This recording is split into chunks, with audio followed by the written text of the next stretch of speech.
சொந்த வாழ்க்கை வெளியே வந்து இன்னைக்கு பேசு பொருளா மாறிடுச்சு. அதுக்கு இம்மிடியட்டா நீங்க ஒரு மறுப்பாக தெரிவிக்கணும் இல்ல? நியாயமா நேத்தே அது பேச்சு பொருள் தான் இருந்தது. அதுக்கு முன்னாடி பேசு எல்லாரும் பேசிக்கிட்டு இருக்காங்க, விவாதிச்சுட்டு இருக்காங்க. வாய் புளிச்சதோ மாங்காய் புளிச்சதோன்னு பேசிட்டு இருக்கும் பொழுது அதுக்கு எண்ணெய் ஊத்துற மாதிரி அதை இன்னும் ஏத்தி விடுற மாதிரி ஒரு வேலையை பண்ணா பொதுவா 2 பேரும் வந்தா கேள்விகள் வரத்தான் வரும். எனக்கு அதை பத்தி எந்த பிரச்சனையும் இல்லை. ஏன்னா நான் அவருக்கு ஓட்டும் போட போறது இல்ல. ஏத்தி விடுறாரா இல்ல நான் இப்படித்தான் அப்படின்னு அவர் ப்ரொஜெக்ட் பண்றாரா? இதுதான் விஜய், இப்படிதான் இருப்பான் விஜய் அப்படின்னு சொல்லி அவர் ப்ரொஜெக்ட் பண்றாருன்னு நினைக்கிறீங்களான்னு கேட்கிறேன். ஆமா, இதுதான் இதோட என்னை ஏத்துக்கிட்டா ஏத்துக்குங்க அப்படின்னு அவர் சொல்றதா இருந்தா எந்த இடத்துல அது பிரச்சனை ஆகுதுன்னா, நான் ஏற்கனவே சொன்ன மாதிரி கண்ணதாசனை விடவா இவருக்கு அதிகமான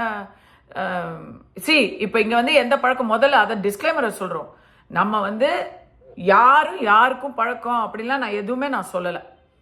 விஜய்க்கும் த்ரிஷாவுக்கு கரெக்ஷன் இருக்குன்னா நான் சொல்லவே இல்லை, சரிங்களா? ஆனா நீங்க 2 பேரும் சேர்ந்து ஒரே கார்ல வரும் பொழுது இப்படி மக்கள் பேசுறாங்க, அதுக்கு நீங்க மறுப்பு தெரிவிக்கல. கரூர்ல 41 பேர் இறந்ததுக்கே நீங்க பல நாள் கழிச்சுதான் நீங்க பேசினீங்க. ஜனநாயகனுக்கு பிரச்சனை வரும்பொழுது நேத்து தஞ்சாவூர்ல தான் நீங்க பேசினீங்க. ஒருவேளை இந்த த்ரிஷா பிரச்சனையிலையும் நீங்க வந்து அமர யோசிச்சு தான் பேசுவீங்களோ என்னவோ தெரியல. ஆனா ஊர் இன்னைக்கு வேற மாதிரி பேசு.